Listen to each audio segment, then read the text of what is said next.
अस्सलाम वालेकुम दोस्तों, मैं हूं हकीम जा शाहिद। वेलकम करता हूं आपको अपने चैनल पर। उम्मीद करता हूं आप लोग खैरियत से होंगे। एक बार फिर एक नई वीडियो के साथ और एक नई जड़ी बूटी के साथ आपकी खिदमत में हाजिर हूं। दोस्तों, आज हम बात करेंगे बाल छड़ के बारे में। इसके क्या क्या फ़वाइद हैं, क्या मिजाज है, क्या इस्तेमाल है, मिक़दार ख़ुराक क्या है। इससे पहले कि वीडियो को शुरू करें, अगर अभी तक आप लोगों ने चैनल को सब्सक्राइब नहीं किया तो सब्सक्राइब कर लीजिए, बेल आइकन को ज़रूर प्रेस कर लीजिएगा ताकि मेरी हर नई आने वाली वीडियो आपको मिलती रहे। अब सबसे पहले अगर बात करें तो इसे मुख्तलिफ़ नामों से भी बुलाया जाता है। अरबी में इसको सुंबुलुत तैयब कहते हैं, बंगाली ज़ुबान में जटामानसी कहते हैं, सिंधी में सरहिमर कहते हैं, हिंदी में इसको बालछड़ कहा जाता है और तिब की ज़ुबान में भी इसको बालछड़ के नाम से ही पुकारा जाता है।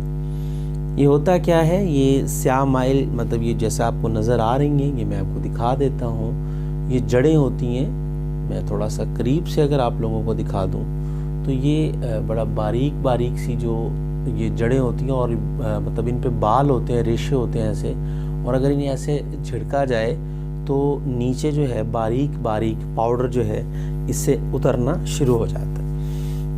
अब बात करें अगर इसके मिजाज, ये पाई कहाँ जाती है, हिंदुस्तान और पाकिस्तान और कोहे हिमालय और मतलब एशियन ममालिक जितने भी और यूरोप में भी ये पैदा होती है। अब अगर इसके मिजाज की बात करें तो गर्म खुश्क इसका मिजाज है।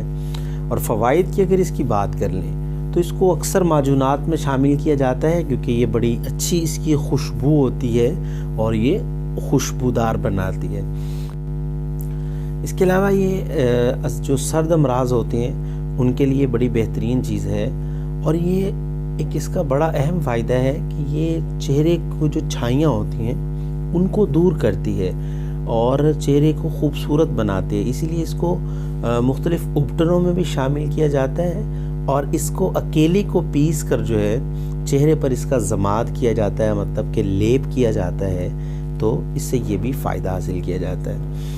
इसके अलावा इसको बारीक पीसकर बदन पर भी मतलब मला जाता है। अगर कसरत पसीने की रहती हो और अगर बदबू आती हो, मतलब बगलों से अक्सर लोगों के बहुत ज़्यादा बदबू आती है, तो इसको अगर पीस कर इसका पाउडर बना के इसका मसाज कर लिया जाए, ज़माद कर लिया जाए कुछ वक्त के लिए, तो आहिस्ता आहिस्ता जो है वो स्मेल भी ख़त्म हो जाती है और पसीने की कसरत जो होती है वो भी रुक जाती है। इसके अलावा मुँह में चबाने से जो मुँह की बदबू होती है उसे भी दूर करती है। और जिगर और मैदा और दिमाग, इन तीनों चीज़ों के लिए बहुत ज़बरदस्त चीज़ है, उनको तक़वियत भी देती है। और इसके अलावा अगर बात कर लें कि पेट के जो री होती है उसको ख़ारिज करती है और पेट का जो दर्द होता है उसके लिए भी बेहतरीन चीज़ है। यरकान और जिगर और मैदा की जो सोज होती है, या औरतों में रहम वगैरह की जो सोज होती है, या मसाना की जो सोज होती है, उसके लिए भी बहुत ज़बरदस्त चीज़ है। इसको अंदरूनी तौर पर भी इस्तेमाल किया जाता है और सोज के लिए इसको बैरूनी तौर पर ज़मात के तौर पर भी इस्तेमाल किया जाता है। इसके अलावा मुद्रे हैज़ है, हैज़ को जारी करती है, अगर हैज़ वगैरह रुका हो तो उसके लिए बेहतरीन चीज़ है। और इसके अलावा अगर बात कर लें तो इमराज़ बलगमी अमराज में भी इसका इस्तेमाल किया जाता है। तो इससे जो हमने मेन फ़ायदा हासिल किया, जिगर के लिए बहुत ज़बरदस्त ताकतवर चीज़ है और दिमाग के लिए, मतलब जिगर और दिमाग को ये बहुत बेहतरीन चीज़ है, ताकत बख्शती है। अब जहाँ हमने फ़वाइद की बात की तो मुज़र की बात कर ली जाए तो गुर्दों के लिए ये मुज़र असरात रखती है।